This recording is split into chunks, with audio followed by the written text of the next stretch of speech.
By now, I'm sure all of you have seen, those of you who are inclined to be concerned about the subject, what has occurred over there in Indianapolis, August 17th, 2025, yesterday, by my time, or the posting of this video. You had the Nazi marches, those guys again, walking around and this time armed,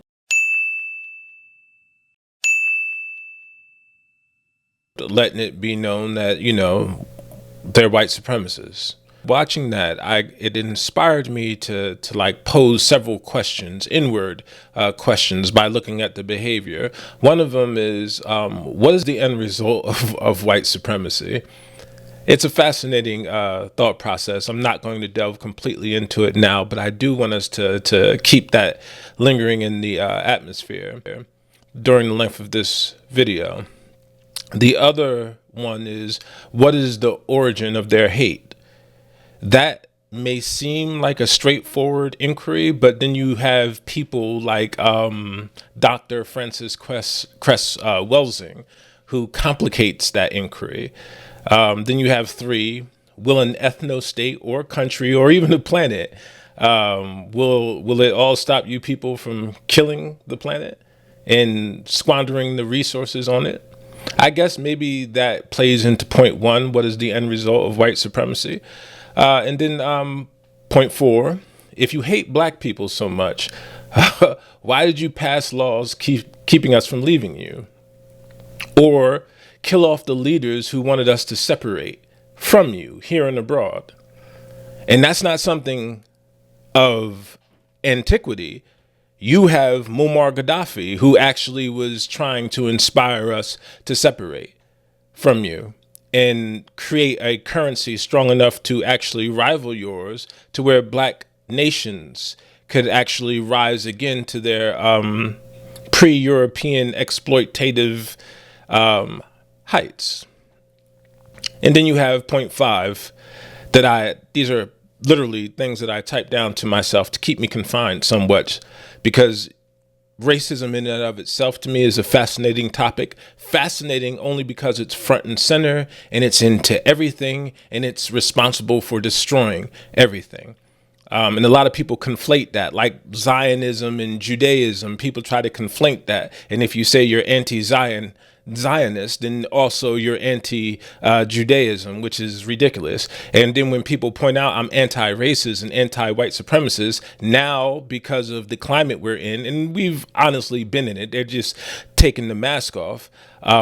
If you point that out, I'm anti-white supremacist or anti-racist, they're like, well, then you're anti-white, and just zip that one on up.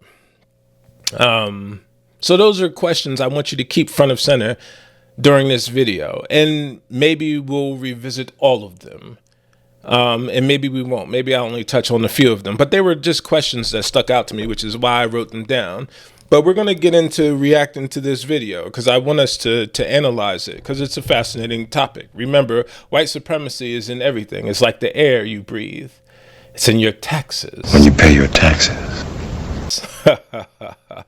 But let's go.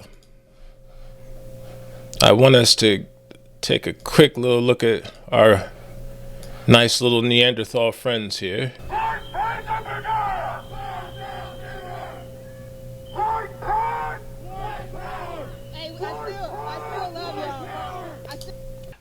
Who are these people? Friends of yours, huh?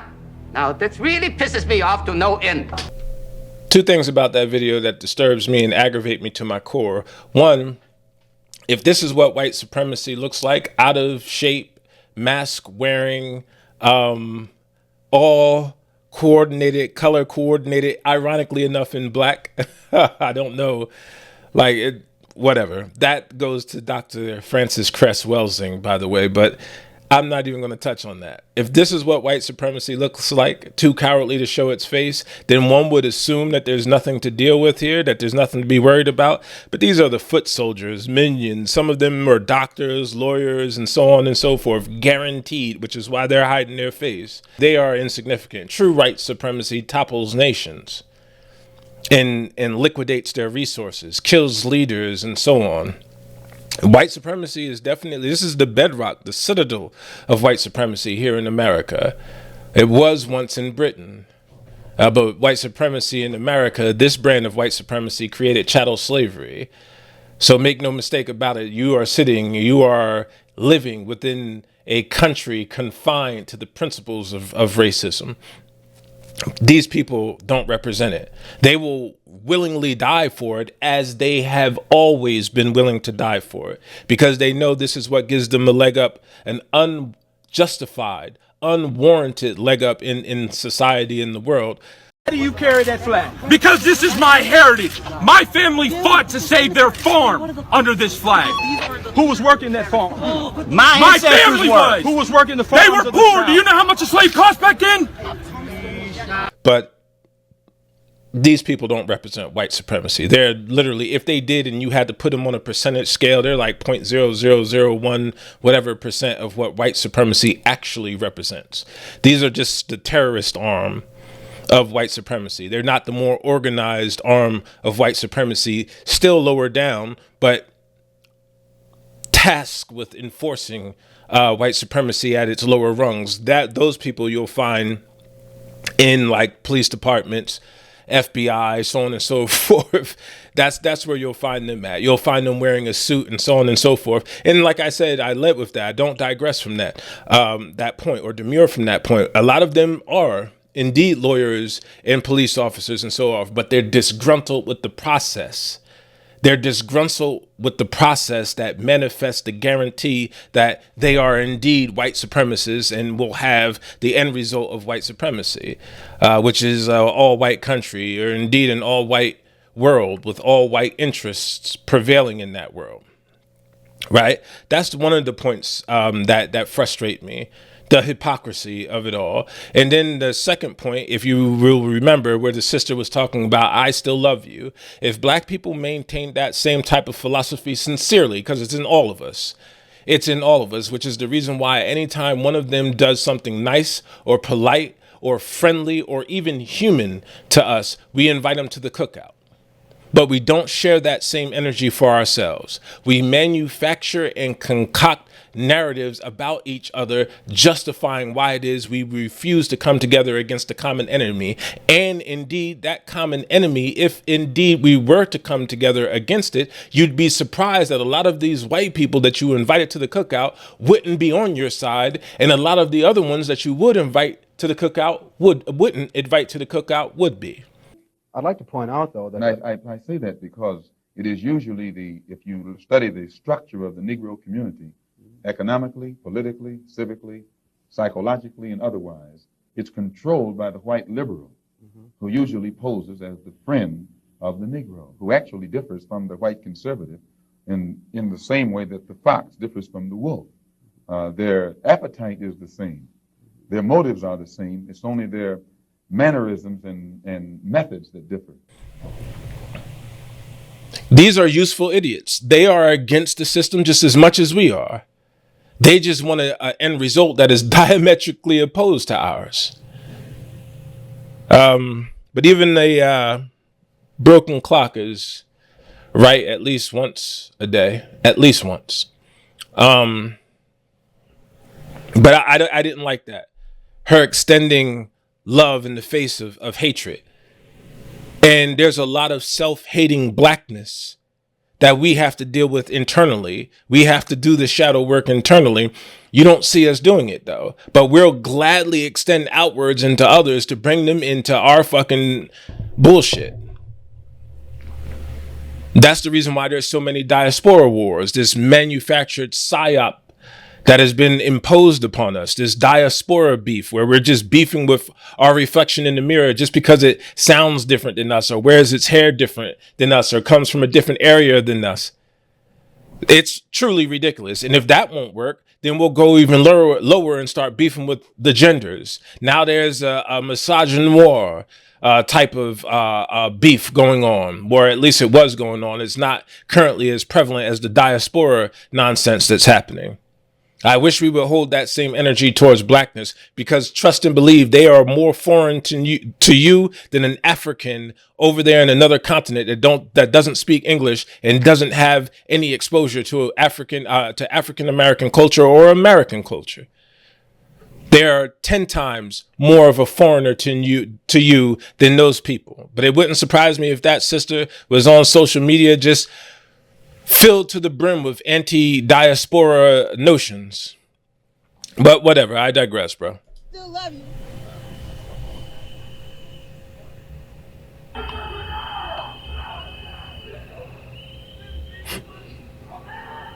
The police shaking their head. The police are shaking their head. We're going to get to that. The police are shaking their head as if though their hands are tied and there's nothing they can do. I'm going to prove in no length of time how that's completely full of shit. That's bullshit.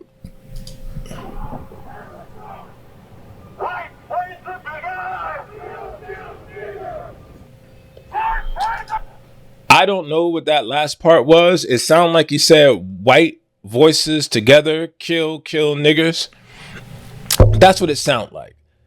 I'm not sure if that's what they said, but that's indeed what it sounded like.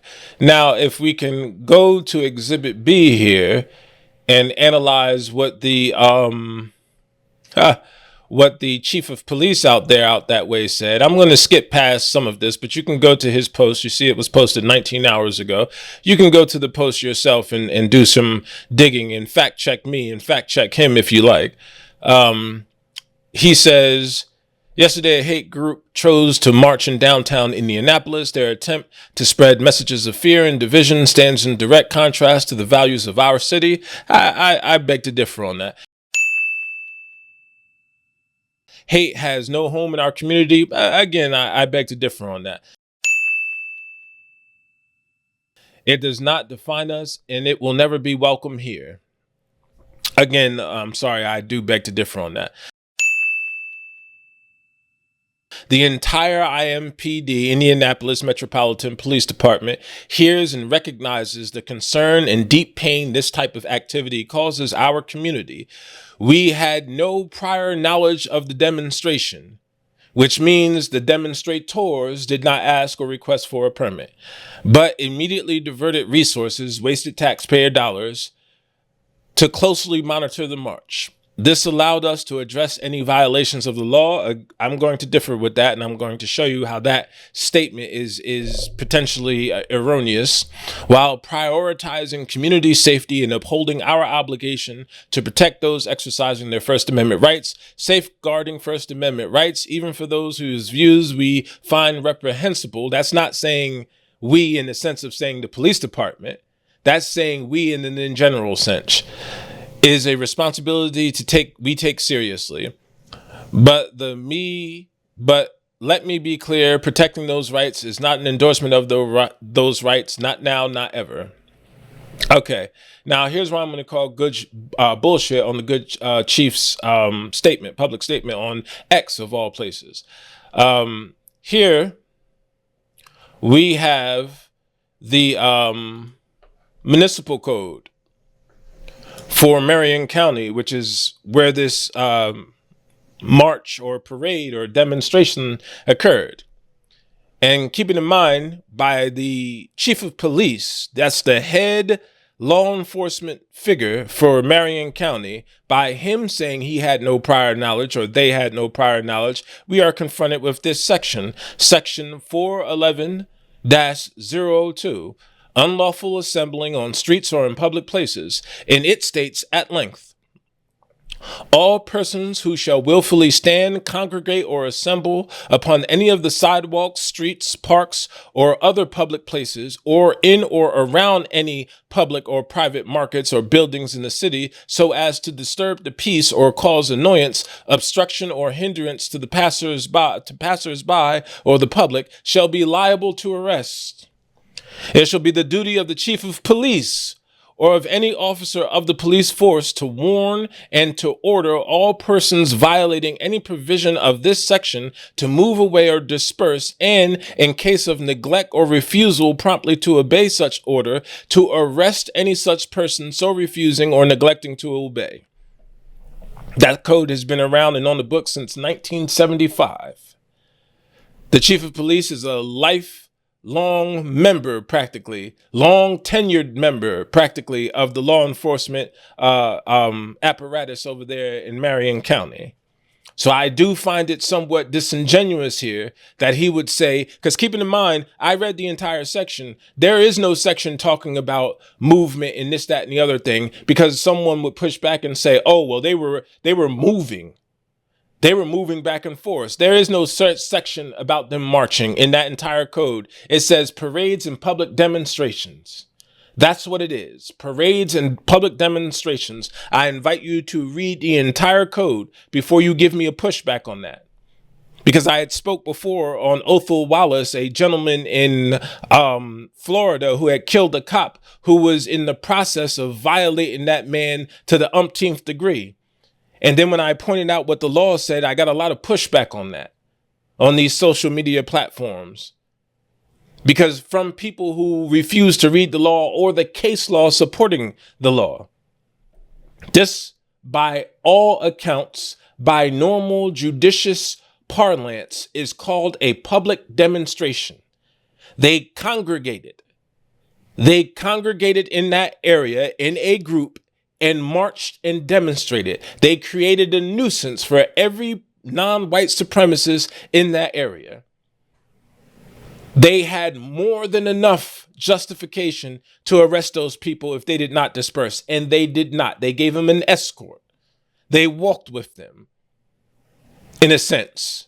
And then the officers shaking their head as there's nothing that they could do in response to this particular activity here in this area. I find it to be nonsense. But again, if somebody has a rebuttal, I will accept it. If it's valid and based in law and fact, I will accept it. However, it needs to trump what the actual law over there in Marion County says. Now, there was something that intrigued me about this, because there's, of course, always racists. But here you go right down here. This is from a sergeant. I'm assuming he's a sergeant. I don't believe he's a sergeant. But the Porter Pottles, yeah. Fifth, yeah. I don't know. Maybe he is a sergeant in the military. And Pete Hegseth, military, which means he probably is a sergeant. But he cites to this, and he says to the chief of police over there, he says, where is your statement from this demonstration? Which inspired me, because I know it wouldn't have inspired a lot of the people that came to his post, and definitely the 14 people who liked it. It wouldn't inspire them to read. It wouldn't inspire them to read at all, but it inspired me to. And which brings us to this particular article over there at the Indy Star, which I did read. And this is what it says. Two protesters clasp hands as the group comes together in unity. Now, you have to understand, to the militant-minded white supremacists, the unity of black people is one of the most dangerous things to the entire structure of America. That's not me saying it, it's the FBI saying it.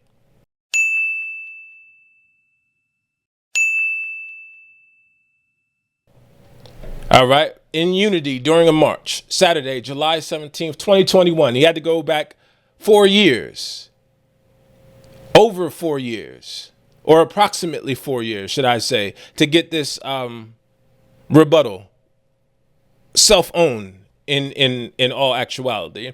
In downtown Indianapolis, members of the New Black Panther Party and other groups joined to march in downtown Indianapolis to bring awareness and justice for Dorian Morrell, a black man shot and killed downtown in 2020. So my rebuttal to this good sergeant, Nazi-esque sergeant, white supremacist wannabe sergeant, is going to be, where's the equivalency? What were they protesting? What injustice did they endure that inspired them to go out and wave their Nazi flags with guns draped over their arms, scared of their own shadows? They're in Marion County. It has a 57.8 or 9 percent is white people. The predominant number demographic in that area is white. What were you afraid of? Black people only make up 28.9%. Latinos or other only make up 13.5%. What were you afraid of? What were you afraid of? Why did you need your weapon? Plastic soldiers in a miniature dirt war. Plastic soldiers in a miniature dirt war.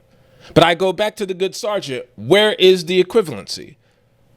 How are these people, groups, situations, scenarios equivalent? It doesn't matter in the white supremacist mind if it's equivalent or not. The only thing that matters in the white supremacist mind is that people came together. That is good enough. That don't look like them.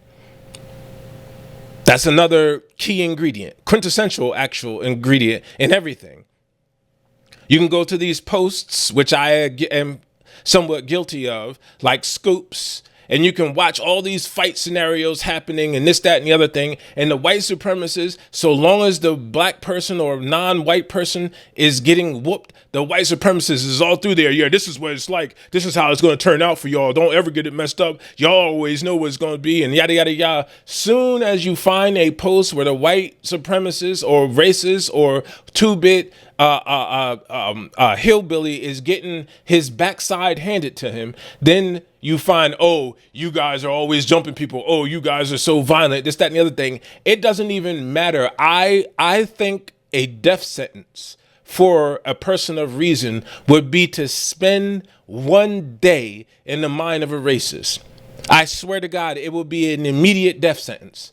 To just try to find your way out of that. You ever have a dream where your body wakes up? Your mind wakes up, but your body's not moving? In my culture, they call it a witch ride.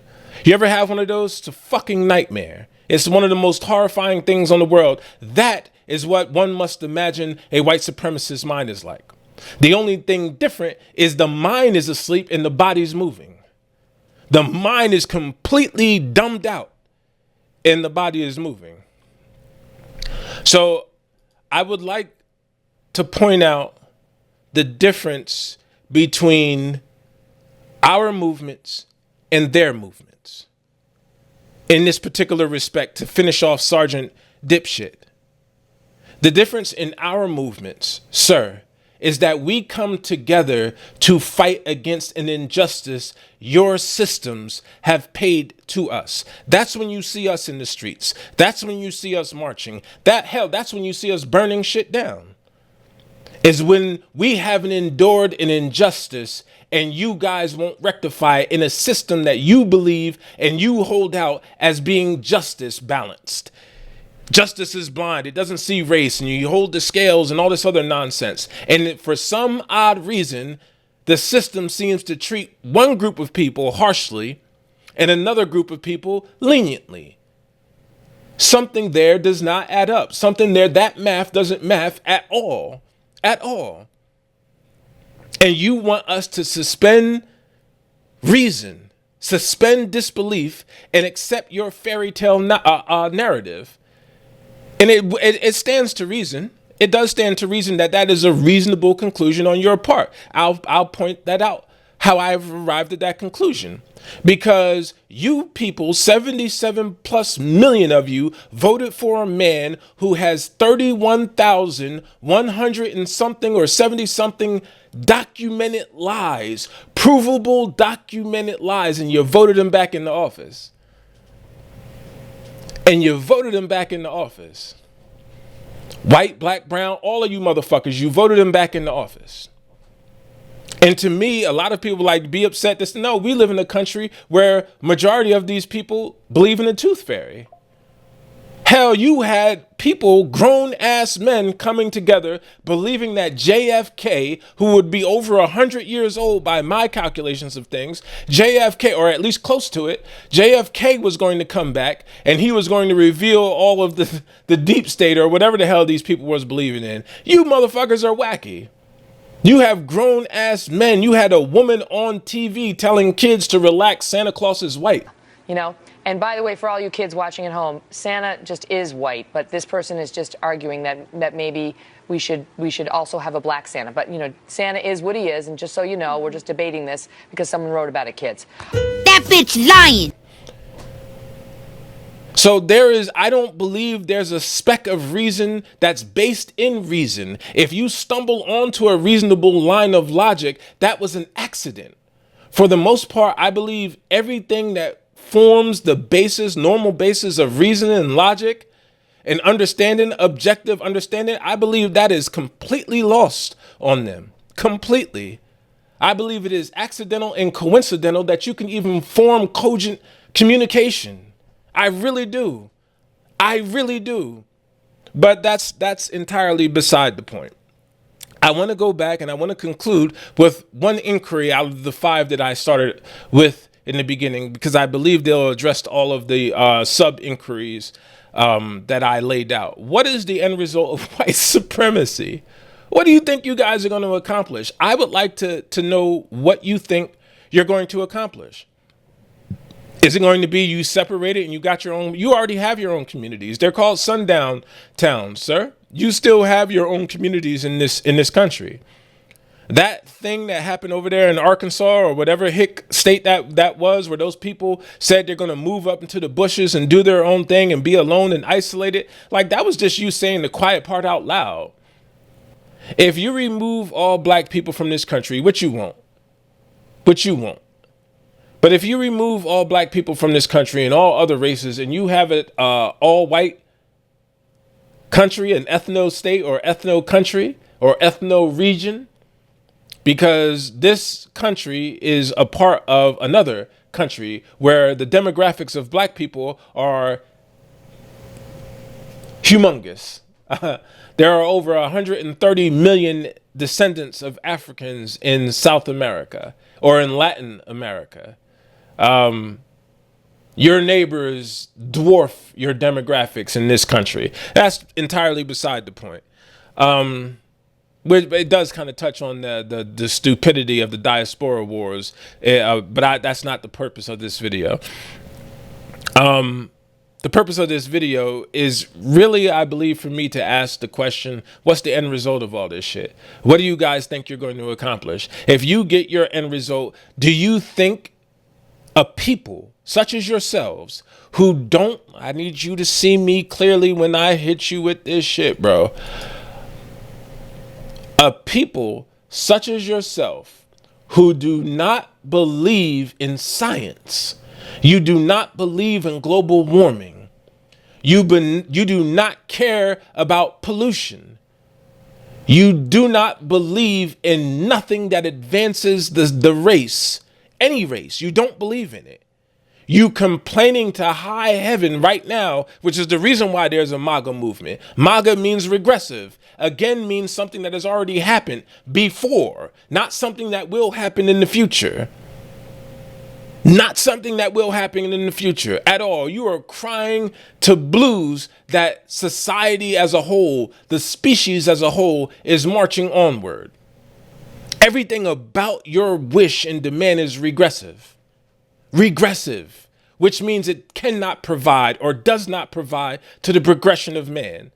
You want literally America to be the caves from which your ancestors descended from. That's what you want. You want Cro-Magnon, Neanderthal type social norms to where you can go in with a club and bang somebody else's wife on the head and drag her out the house. Or you could just break raw into a whole animal, dead or alive, and just sink your teeth into it. Blood all over the place. And you don't want the eyes of people who are more civilized to judge you. That's what you want.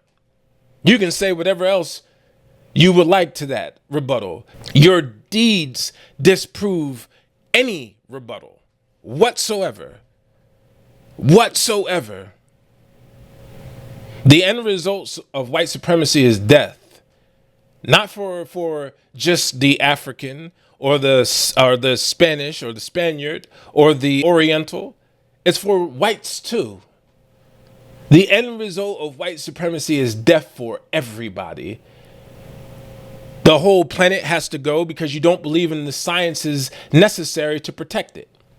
You'll eat up everything in the ocean until the things that were normally consumable are gone. And then you'll start eating the things you historically haven't eaten, like whales and sharks and dolphins and stuff like that. You have no scientifically inclined membranes that you can rub together to move the races forward. Every single advancement that you people place reliance upon, you have to place reliance upon a black face or a non-white author for actually putting it there. You are great with reverse engineering as a people. You're a left hemispherical people.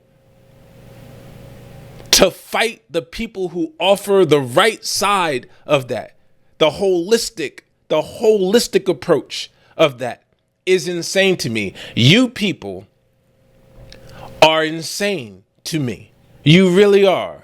Because you offer nothing but death and destruction, but you are so possessed by the responsibility to provide death and destruction that you don't see that's all you're offering until you did it.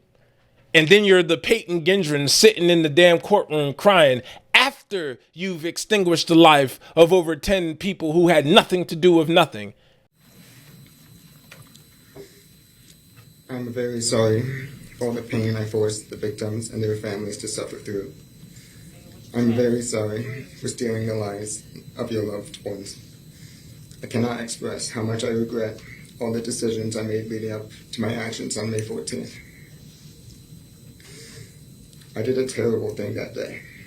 I shot and killed people because they were black. Looking back now, I can't believe I actually did it.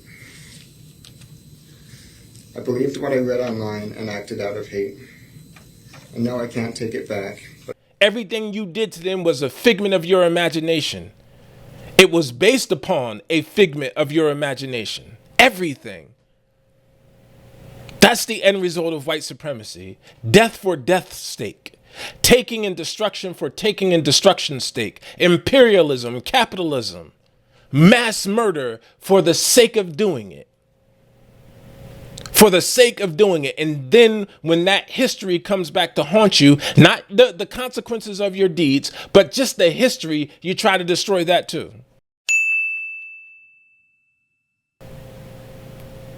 White supremacy is parasitic in nature. And the only end result to white supremacy is a destroyed reality around it, because that's all a parasite can do. Let's not stand on ceremony here.